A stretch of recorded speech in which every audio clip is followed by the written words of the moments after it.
Emergency Online Teaching, Impact on Our Education System, created by Faith Taylor, Audrey Brooke Jones, Justin Jones, Ryan Gorham, and Grace Nelson. Going full digital, helping or hurting? In 2020, when the COVID virus was spreading, schools thought it best to go virtual to try and prevent the virus spread. Teachers, students, and parents alike were subject to a new face of education. Going full virtual meant students learning from home on their computers and teachers trying best to find new ways to educate their students. Now, years later, we are looking at the impact of the emergency online teaching. We look at the opportunities presented and the changes to the educational world, but also we look at the struggles presented during that time and how we can move forward for the future. Throughout this presentation, please consider the following questions. How did the sudden shift to online learning during emergencies affect student engagement?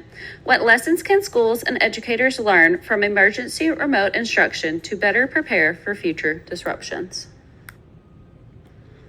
Opportunities for students and educators. Emergency online teaching can be challenging for teachers and students, but it can also create learning and growth opportunities. Before being forced to move education online, not all students and educators were comfortable using technology as their primary form of communication. After the pandemic, much of this has changed. Increased digital literacy. Forcing education to go all online helped with learning this skill, but educators and students have adapted to using technology over time. Technology can now help engage students further in their learning. There are also endless amounts of online resources for education. Finding these and knowing how to use them correctly can be vital to this new era of education. Student-directed learning. Students using technology throughout their learning can help them develop time management and communication skills and become curious learners.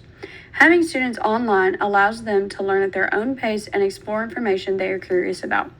This can drive students and teachers to become lifelong learners. Emergency online teaching has opened the door for classrooms to connect beyond geographic borders, allowing students and educators to collaborate with peers from all around the world in real time. The shift has enabled greater exposure to diverse cultures, ideas, and learning styles, enriching the overall educational experience. Opportunities such as virtual guest speakers and international group projects has become more accessible, enhancing global awareness and engagement. In addition, online platforms has offered more flexible tools like captions, screen recorders, and content that has supported a wider range of learning needs. As a result, students who previously faced barriers such as remote location, limited mobility, or social anxiety has gained and improved access to education. This has allowed making learning more inclusive than ever before.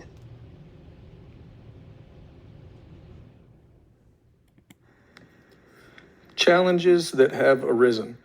Emergency online teaching provides an avenue for educators and students when in-person instruction isn't a viable option, such as the COVID-19 pandemic.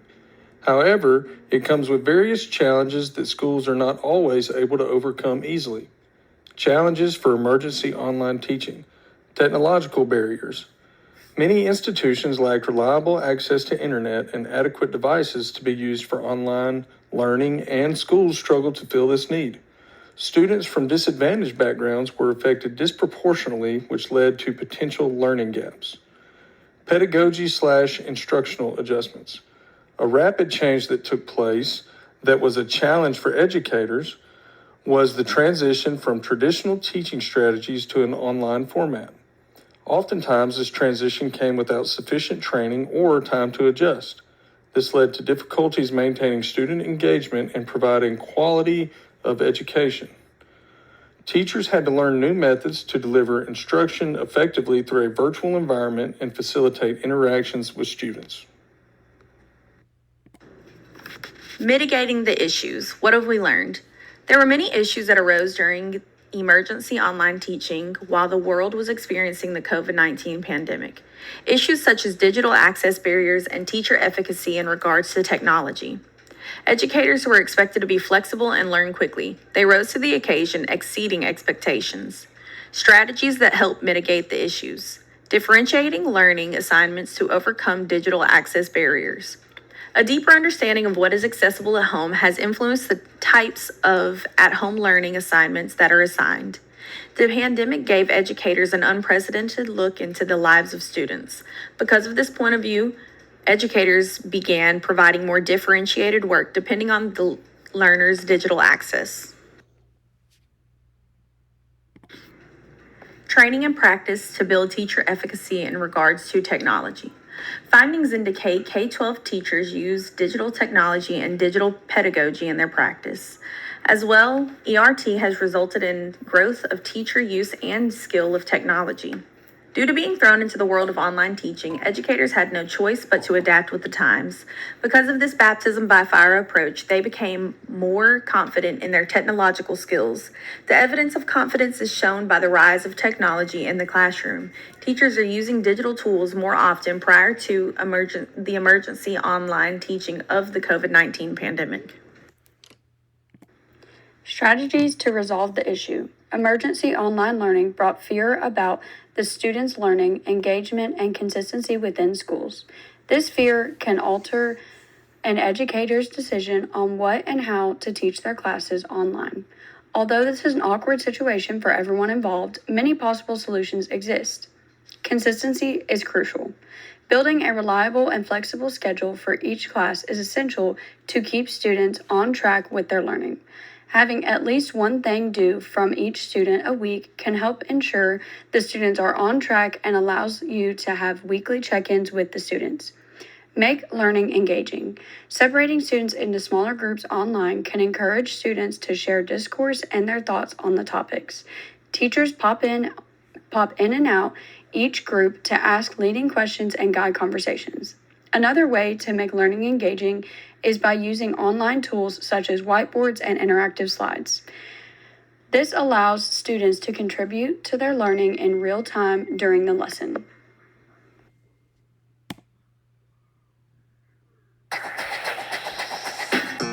Actually see the teachers I was talking to relive their traumas of emergency remote teaching of that past COVID year. That was obviously not a good idea. And I can't blame them. How many of you have had negative experiences with emergency remote teaching? Please raise your hand.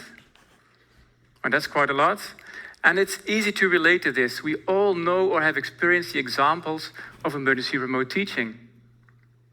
Sitting next to your 10-year-old, trying to get her to focus on the online instruction, while also getting some of your own work done. Or walking in on your teenager who's playing on their phone, while somewhere in the background the teacher is talking about math problems. Or a first-year student in higher education who hasn't seen his classmates or his professors for an entire year. It's been quite a challenge, and it's completely understandable that the teachers I was talking to, or anyone else for that matter, would say goodbye online education.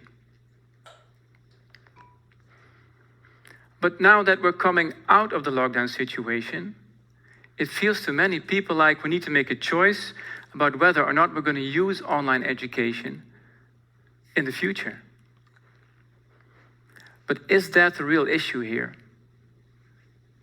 Let me explain. I'll give you an example. Ever since the development of new technologies, people have been interested in the question what effect those technologies may have on learning. So, for example, in the 1950s, when the television was becoming popular, people wanted to know whether getting instruction from a television screen would have the same effect as getting instruction in a classroom.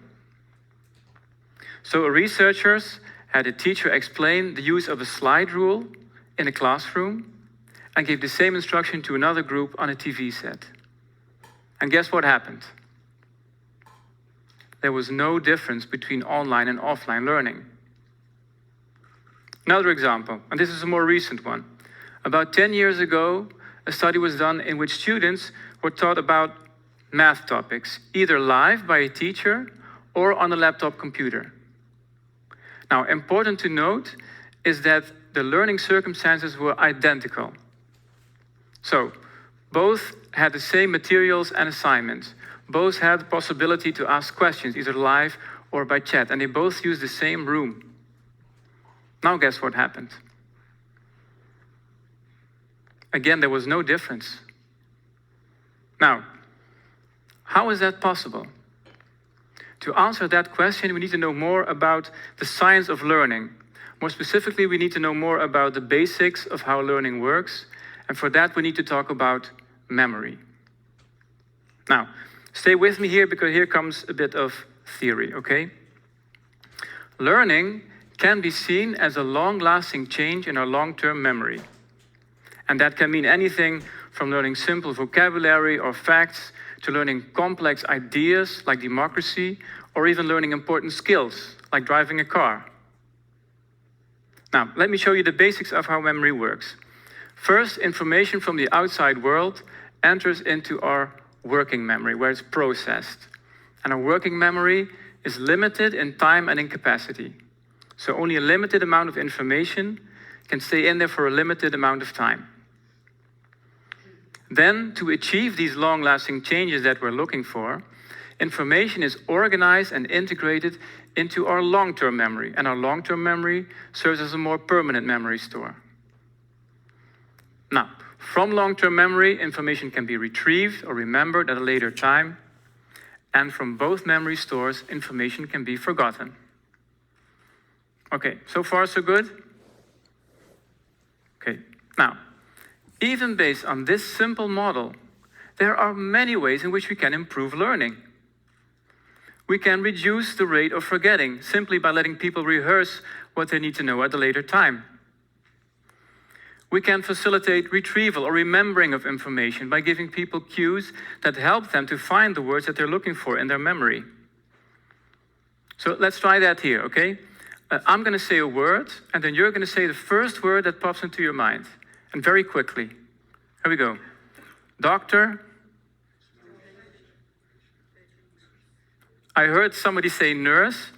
So that means that doctor is a good cue to get nurse out of that person's long-term memory. Okay. Another example. We can improve the integration of new information with our existing knowledge.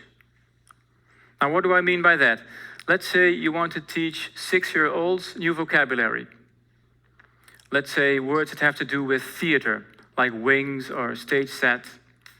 Now then, if you talk to these students about their previous experiences with the theater, they will activate their prior knowledge about the theater, and they will integrate these new words into that prior knowledge, and that will help them to remember them better.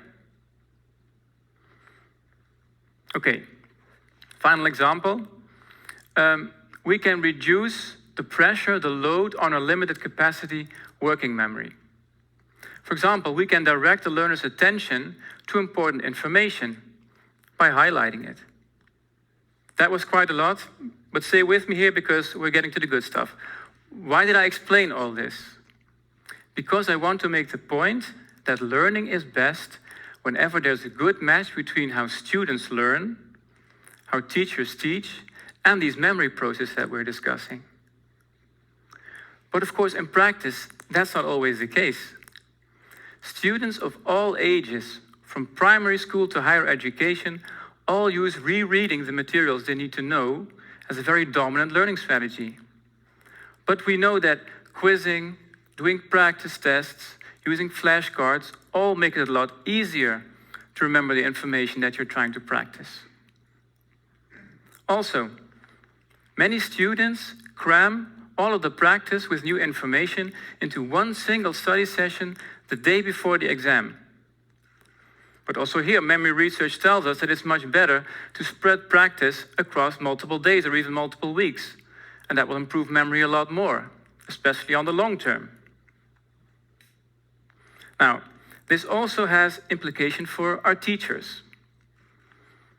As teachers, we may tend to dive into a topic straight away when we give instruction, but now we know that first activating our prior knowledge of our students will help them to learn that information better.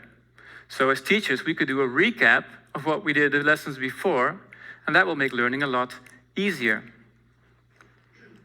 Or another example, let's say a physics teacher wants to teach his students about speed and acceleration. Now, what normally happens is that after instruction, these students are going to solve problems on their own. But especially with very complex materials, this poses a much too high load on their working memory. So it would be much better to first let them study completely worked out examples of these problems and then let them solve problems on their own. So now we know a little bit more about how memory works. But what does that tell us about the discussion between online and offline learning? Let me give you some recent examples from research. And this one is from our own research. If you give students online reminders on their dashboards to complete a set of online practice tests distributed across a couple of weeks before the exam, they score 20% higher on the final exam. Or another one, students get a live geology lecture by a teacher, or they see an online video that includes questions and also online materials that helps them to answer these questions. Also in that case, the second group performs better on the test.